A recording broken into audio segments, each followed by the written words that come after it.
It's a brand new day. Hey, hey, hey. It's a brand new day. Halfway twisted, you've been out of shape, and you feel like you've missed it.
Passionate about my United Nationalities of Marbella Summit get-togethers and what we can do as a community to help each other, as well as looking to how we can help people outside of our community. It's such an honour to welcome to the programme, not just today, I hope, the Federal Human Rights Commissioner of Australia, the first Federal Human Rights Commissioner of Australia. Is that correct, Brian? That's absolutely right, Nicole. Thank you very much for having me. I am just beside myself now. This gentleman's contact came from my lovely Anita Norjay of the Rotary Club Amigas, but also from everywhere else, and I do appreciate that this is quite an opportunity. So with your permission, I'm going to dedicate quite a bit of time to your interview, because I think there is just so much that our community, I have seen, wants to help each other, and I think with some guidelines that you can give us will be very, very beneficial to all of us.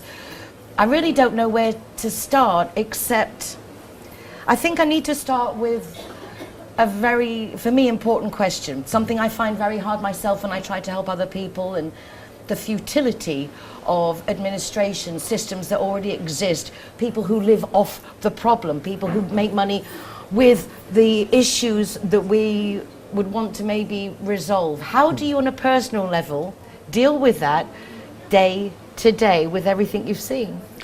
Well, I think on a personal level, I often say to the young people that I'm teaching, don't ever think that one person can't make a difference. All of us can make a difference.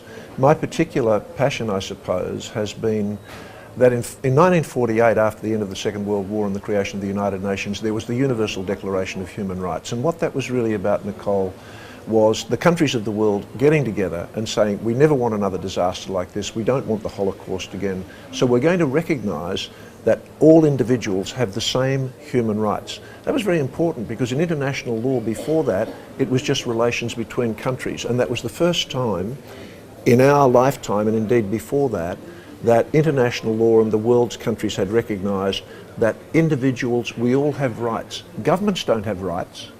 They have an obligation to respect and protect our rights. And so one of the reasons I think we're very fortunate to live in this beautiful part of Spain is that so many of the countries that I'm working in, and I was in Zimbabwe 2 weeks ago, are countries where most of the population really don't even have the most basic human rights that you and I just take for granted. The thing is, what you've just said, taking those human rights for granted. We have a government that supposedly represents the people, but if the people are too busy on the day-to-day world to even look at what the governments are doing, far too often, not even in undeveloped countries necessarily, it's not exclusive to them, the governments take advantage. How can we, the people, realise that we, each one of us, can make a difference? And it is up to us, it is our obligation in the name of those who don't have these basic rights, that we need to speak up, each of us, for something. Well, I think you're right, and there's a paradox in democracy, a very real paradox. Democracy is the rule of the majority. All of the people that I had to spend time helping when I was the Federal Human Rights Commissioner were not the majority. They were either intellectually disabled, mentally ill, sometimes from minorities, sometimes Indigenous peoples. And I had the privilege before that to be the Chief of Staff to my former Prime Minister. And one of the things I saw at the heart of our government in Australia was that the most vulnerable and the most disadvantaged people are not at the top of the political agenda, because those minorities, the disabled, the mentally ill, they're not the majority. And governments want to get elected, and they get elected by getting 51% of the vote. So those of us who have the great good fortune to have good health and are reasonably intelligent, I think we all have an obligation to work on behalf of people who are either affected by certain disabilities or mental illness or whatever. And that's many more people in our community than we think of, both at the younger age, and here I know that Alzheimer's, dementia, mental health problems that older people have, it's a growing issue in our society because we're all getting older. So there's all these issues that we can work at, and the role of civil society, that's anybody that's not government, has become increasingly important in the last 30 or 40 years. So the sort of organisations you've got here in Marbella, the community service organisations, the non-government organisations that are helping other people. And that's one of the reasons I came and decided to go into semi-retirement here. Because one of the wonderful things I see here is so many people, sometimes working in organisations, community-based organisations, helping the homeless, the mentally ill, people with disabilities and so on. And I think that's a wonderful part of this society. I do too. In fact, I think most of us that live here realise how privileged we are, and we want to give back because of this gratitude. But this takes me to my next question for you, Brian. I understand at my age, mother of 3, about to be a grandmother, and I think with age comes wisdom and hopes for the future and the children of the future. But you started on this path when you were young. And so what happened to you? What was your circumstance as a child? What made you realise or take this path? I find that quite curious.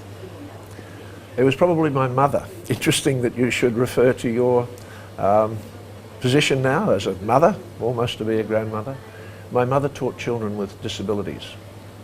And after she'd raised 5 of us, she went back to university and got qualifications to teach children with disabilities. Now, I come from Australia, one of the wealthiest countries in the world. But do you know there was no money, there was no additional money for teachers to have teaching aids. You need special equipment if you're going to teach children who've got intellectual or physical disabilities. You need some sort of provision for their needs if you're going to give them an equal chance in terms of education. And so it made me very angry. And I suppose that was one of the things that started me on the road to becoming a lawyer, and then a diplomat, and then a political advisor, and then whatever. But for the last 50 years, in one way or another, I've had the enormous privilege of working on issues related to human rights of the most vulnerable and disadvantaged people, because I think of the value system that I picked up perhaps subconsciously from my mother. I mean, I think a lot of the things that we learn as children, we don't learn out of books. We just learn by picking up the value system that we're a part of. And I'm enormously grateful to my mother, who's no longer with us, but she passed away some years ago. But that value system, I think, is extremely important. And anybody who ever underestimates the role and the influence of a mother in conveying the value system to her children just doesn't understand how the world works. Well, I have to agree. When I first found out about the chromogen lenses, my daughter had learning problems, and I went to speak to the Association of the Blind in Spain, the ONCE, and the main optician told me, in fact, I was just a mere mother, and who was I to go and say anything? However, it's known over 100 opticians, and it really does work. And brings me again to comment from my experience. A lot of children, for example, with learning problems actually do not have problems at all. The problem is that the system, the education system, is only catered to the people who can learn and then give back that information. But we have people who are pianists, and people who are trapeze artists, and people who are drummers, and people who are lawyers, or they're whatever. So we are all different. We have individual fingerprints, and yet we call children problematic if they're not following a system which is made, again, for a percentage, but it's not for everybody, and yet it's the person who's different, the one who's not in the norm, who tends to be like yourself, going out there to take on the world. I've been very fortunate, but I think one of the things that we've recognised, or that we have to recognise, and in a couple of weeks I've got to go to China, where in Beijing the divorce rate's approaching 40%. Now, if people don't like each other, I'm the first one to agree that they should simply separate. However, in the European and English legal systems, children didn't have rights. We simply assumed that children would be looked after by loving, caring parents. One of the first big inquiries I had to do in my own country, we had thousands of homeless children. And when I started to look at the evidence, these children came from families that had fractured, and frankly, everybody had simply assumed that somebody would look after them. In some cases, we put them into institutions, but institutional care doesn't work very often. Children need care and affection and love and attention. You put them in a place where they're just another number or just another individual, it doesn't work. And so now that we live in a world where there are many more blended families, there are many more families that perhaps are facing challenges because of, well, a whole range of reasons, sometimes economic, sometimes it doesn't matter if the family falls apart. Sometimes those children fall through the cracks. And if we don't get involved in early intervention and prevention very quickly, for instance, homeless children within 72 hours will be breaking the law.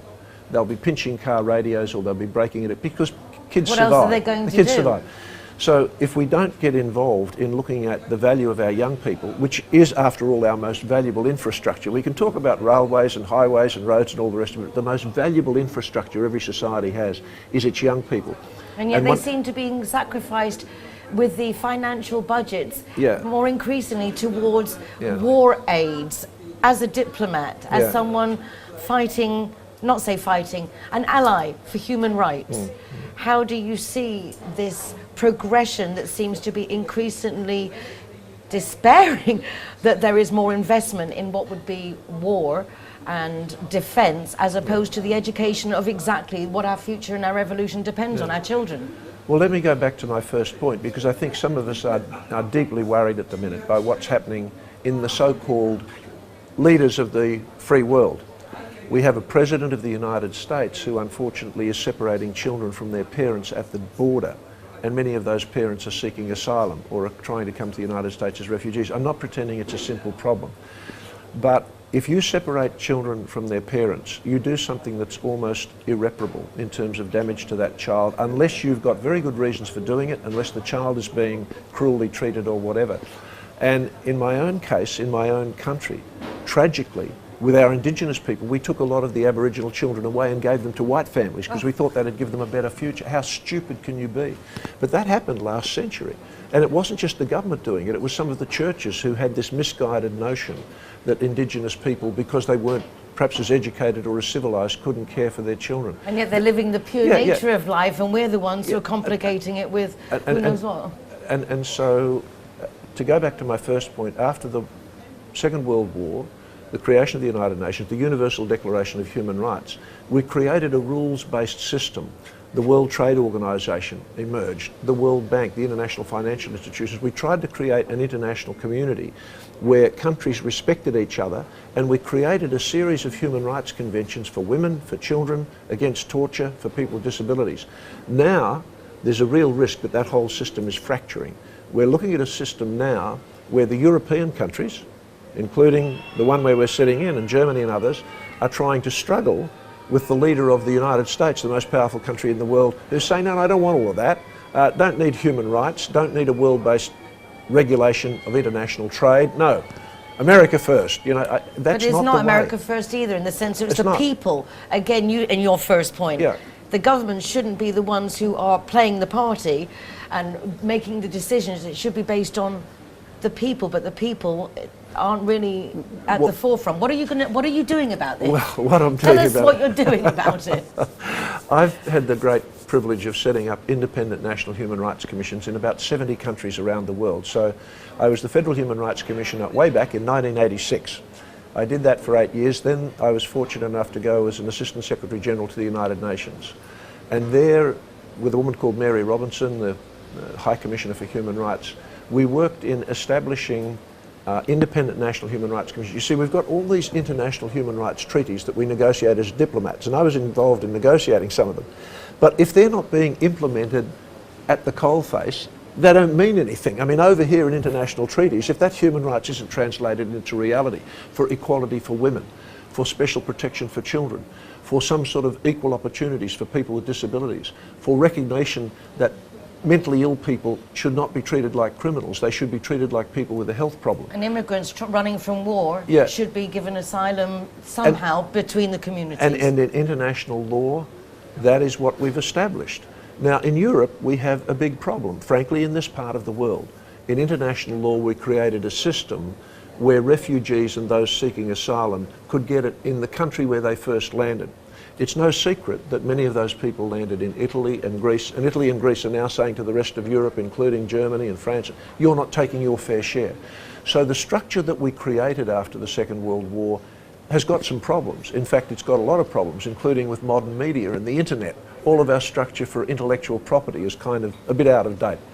But if we don't, as individuals, to come back to your point, if we don't see it as our collective responsibility and our individual responsibility, in whatever social situation we find ourselves, to pitch in, to help those less fortunate, to help those less advantaged than ourselves, then we will not be part of making the world a better place. So I'm a great believer in the fact that it all does start with the individual, and then very often we group ourselves together in community service groups or whatever, or non-government organisations to help the less fortunate. But at the level of setting down norms, I guess that's what I've been doing most of the time, creating independent national commissions which are based on law. They have to have a legal mandate, and they have powers to investigate violations of human rights and to monitor whether or not governments are respecting and protecting the rights of their own people, because tragically in many cases they're not.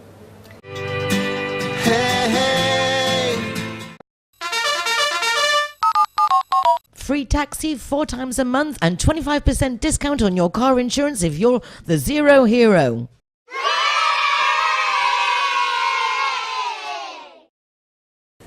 As I was saying, the Harbour, Beckett, and the Playwrights are part of the same group. One of my favourite restaurants is right here in the Harbour, but also Playwrights, they have such great original dishes. But when we go out, we have wine, we also drink alcohol, and therefore we have to be really careful about drinking and driving.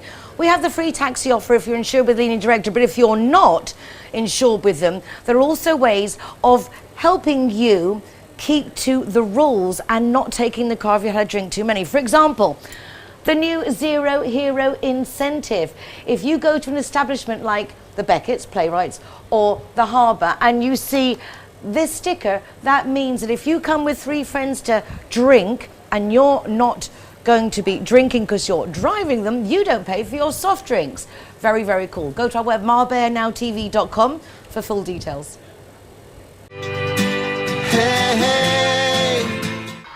It's just lovely being here in the harbour in Marbella, listening to the children coming back from the jet boat rides. They're just having a ball. It's been lovely for you to join us this afternoon for another Marbella Now. Darling's also delighted.